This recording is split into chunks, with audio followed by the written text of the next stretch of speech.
make sure you get your mind right. Right? You got a lot of things in front of you.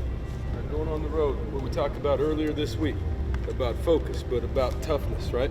Mental toughness and physical toughness. That's what this is about this week. All right? It's not about anything else. We got to create our own energy. Right? And the guys that get on that plane and go up there, it's just going to be us. And we got a lot of things that we can play for from here on out. The seniors know it. You heard B. Will yesterday talk about it. Okay, we got everything in place, but we got to play. Dig. The only way you're going to get better, man, you got to put the work in. Brothers on three. 1, 2, 3, brothers.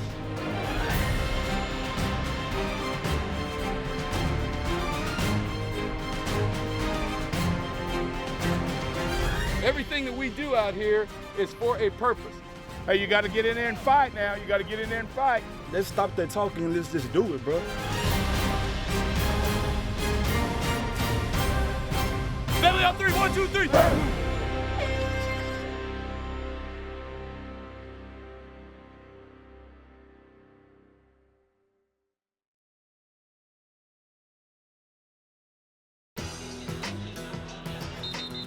go. Focus up on 3. 1, 2, 3. Focus up.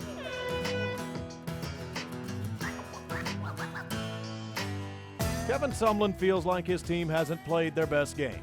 As the Aggies look to a road contest at Vanderbilt this week, time is running out on reaching that peak performance.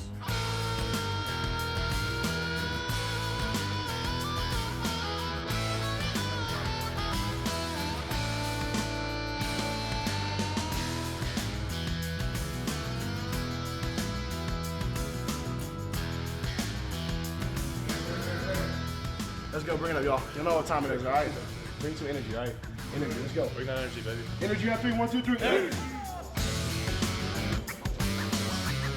All right, you know what to do. A great plan, great practice all week. Mentally tough, right? Doing the thing that you need to do when you need to do it so we can count on each other.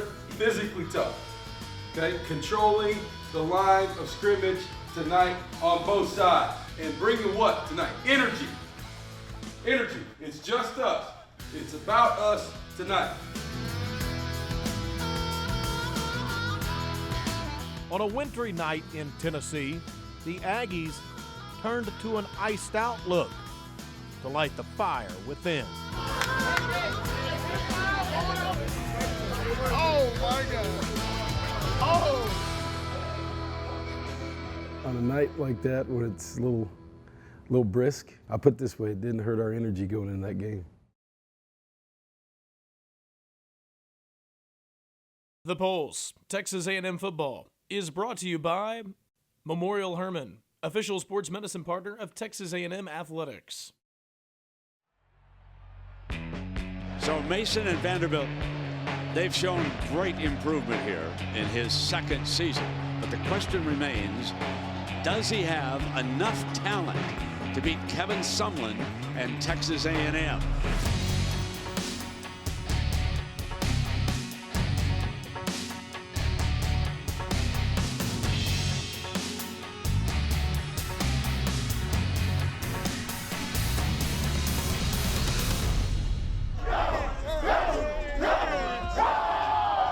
Work on 3, 1, 2, 3, 1.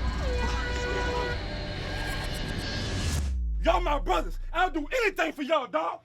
Hey, we need a whole team, a whole group of men, a whole bunch of soldiers ready to go out there. We're gonna do anything to put it on line for this team. Let's go. Oh, yeah. Let's go, dog. Tonight, we gonna prove we one of the best teams in the nation. It's time to get money. Let's go. I don't care what they say. Fight so fight. It's gonna be one-on-one fights all over the field. Fight so fight and win your fight. Yes, sir. Let's get paid today, dog. Let's go. Run it up. Let's go. Be well. Let's go. Hey, fight your fight on 3. 1, 2, 3. Fight your fight. Kyle Allen throws Denoyle, first down. They attack the edge. Allen can't find an open man, and he'll take off.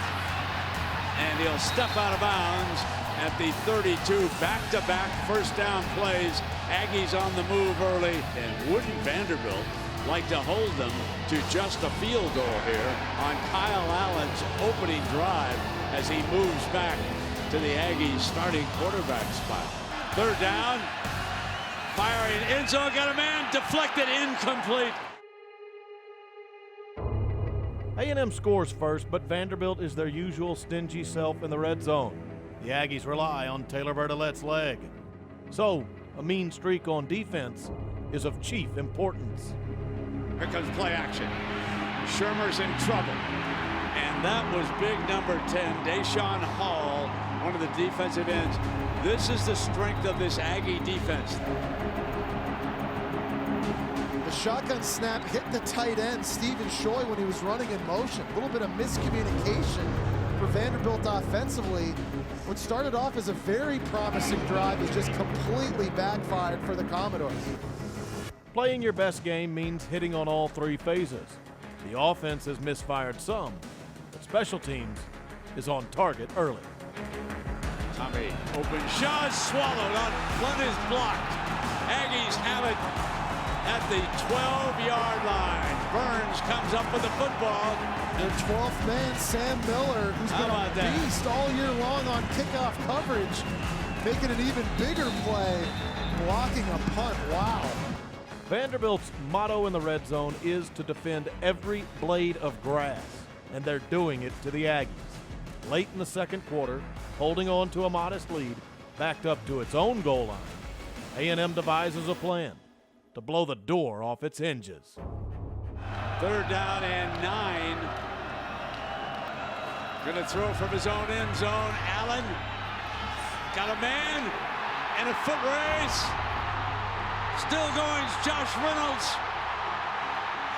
Touchdown, Texas A&M, 95 yards. Wow.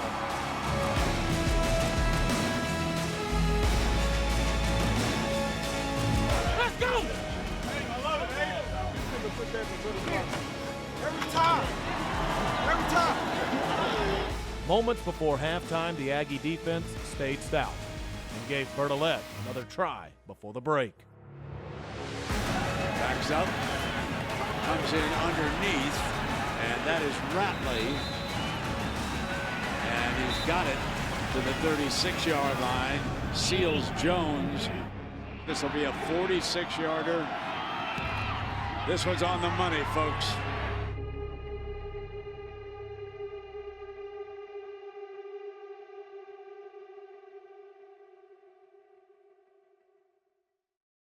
The Pulse, Texas A&M Football, is brought to you by Pepsi, official soft drink of Texas A&M Athletics.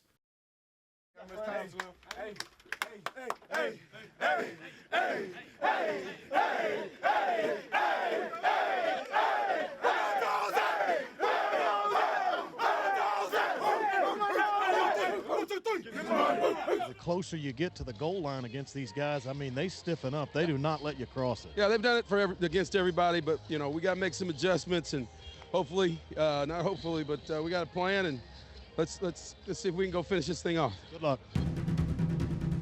Knock out on 3. 1, 2, 3. Right now, Texas A&M, it does not respect Vanderbilt's ability to throw it. And every snap you watch, there are a lot of white jerseys crowded close to the line of scrimmage, trying to get extra bodies involved in stopping the run. So the one-on-one opportunities are there for Vanderbilt. Middle strike, and that was Shoy. And it's going to depend on the spot. I don't know if he saw the defender, Richard Moore, and that's why he got down as early as he did, but it's not good enough.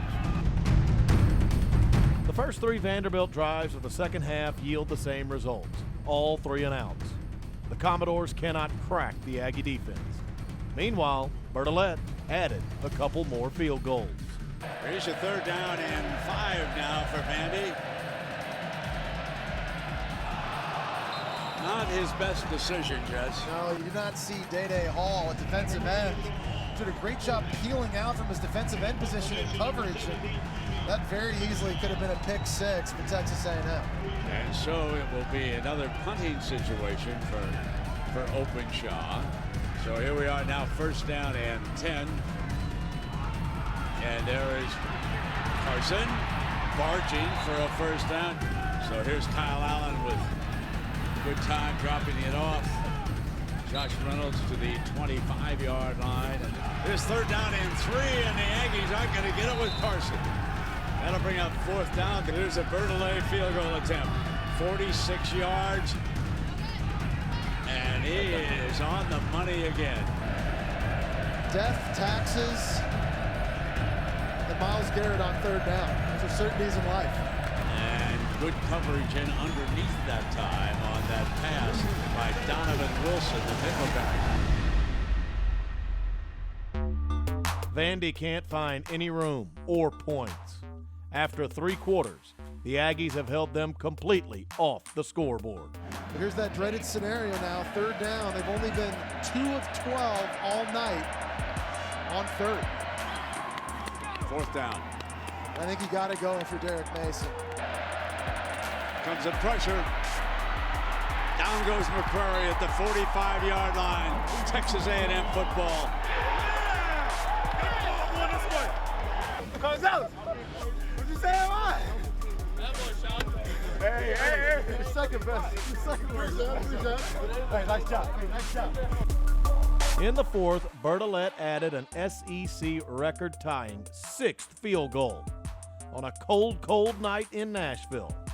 This one is on ice. 1st down and 10. Here's Carson. Bust free. Still going. Crosses the 5. Headed for the end zone. Stopped just short of it. 2nd down and goal. Play action. Allen rolls. Fires back. Dangerous throw. Back a little bit more to the middle, Jess. There was heavy traffic back there. 3rd down and goal. Then they go back deep high, and Seals Jones was the target that time. And this is where Vanderbilt's been playing its best football, offense, defense, or special teams. It's been in its own red area. Looking for number 6. Got it perfect. 23-yarders on the money. 6 field goals. The defensive effort can't get more stout. Texas A&M shuts out an opponent for the first time in 11 years.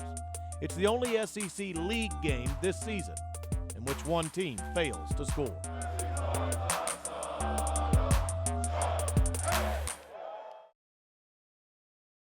The Polls. Texas A&M Football is brought to you by ASCO, your place for case construction equipment in Texas. And they're going to run it out. They're shaking hands out on the field. And Texas A&M will take a W home. They shut out Vanderbilt 25-0. You know, our defense played well. You know, it's a shutout and on the road and in this league. You can take that whenever you can get it.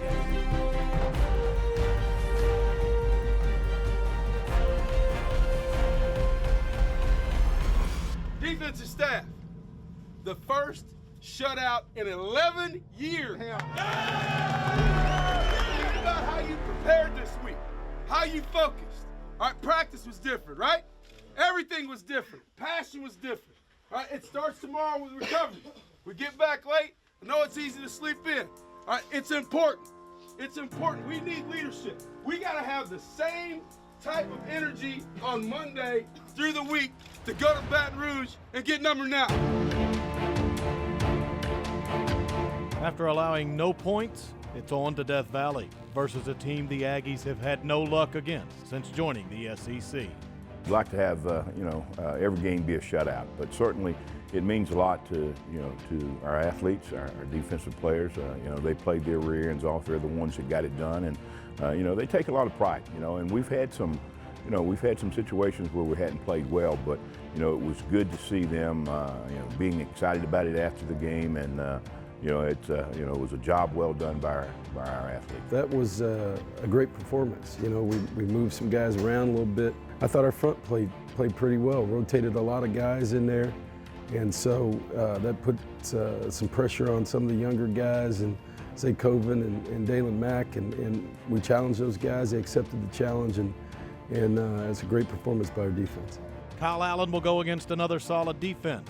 After drawing the Vandy start, he performed well versus a solid unit in Nashville. I thought Kyle played great. I thought he did a great job coming out, throwing the ball, and that was something that we emphasized all week, was just go out and do you. And we threw the ball the first 2 times of the game just to get him going. It was good to get those outside receivers going as well, but overall, I thought Kyle played a pretty efficient game. There was a lot of positives and there were some negatives, but the thing about him is he didn't make the same mistake twice, and the thing about him as well, he's already been in here right now to get it fixed and critique himself and get better and move on to LSU.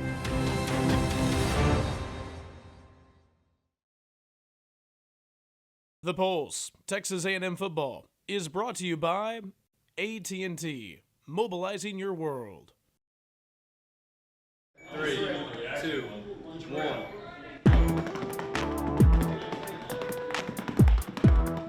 Texas A&M is turning to technology. I think that's something we pride ourselves on. Always what's out there that can help us get a little bit better. What we're doing here is very cutting edge and towards the forefront of where sports is heading. But one staple remains, one word you hear often. Recovery tomorrow. Recovery tomorrow, same attitude. Get in here. It is a key aspect of this program, should be of most programs really. What you got to realize is football is a high contact sport that everybody knows, but what that high contact sport does is it releases a lot of lactic acid, releases a lot of endorphins. Those chemicals will sit there if you don't do anything. And when they sit there, it starts eating away at muscle cells. Thursday, post-practice, is the centerpiece of the rejuvenation efforts. My part of that is lacrosse ball rolling and stretching, kind of design the flexibility aspect of the recovery program. And we utilize lacrosse balls once to twice a week. Some guys voluntarily come in, and what that does is kind of like a self-massage. So we've taught these guys where to roll trigger points, basically, and how to work out some sore muscles. And also the idea is to help prevent soft tissue injuries as well. Jones also oversees the Elite Form system, which gives players on-screen instant analysis of their workouts in the smart new Player Development Center. The high-tech aspect reaches new heights with the GPS catapult system players can wear in practice or games. It tracks several things, such as distance run and energy exerted. When they're in an unpadded practice, they will be wearing that compression garment that's the sports bro, as we call it. When they're in a padded practice and games, it sits in here, and you can't tell that it's even there. And everything the athlete does, it moves with the athlete, because the angle and the orientation of the body is very important. Running 10 miles an hour forward is very easy for any of us, but sideways or on an angle backwards while turning is a lot more challenging, so the unit can detect that because it moves with the athlete. Data received from the sports science initiatives have been invaluable, even causing the Aggies to make scheduling changes to their weekly routine. You really need to get your body going full speed closer to game time if you want to play at peak performance.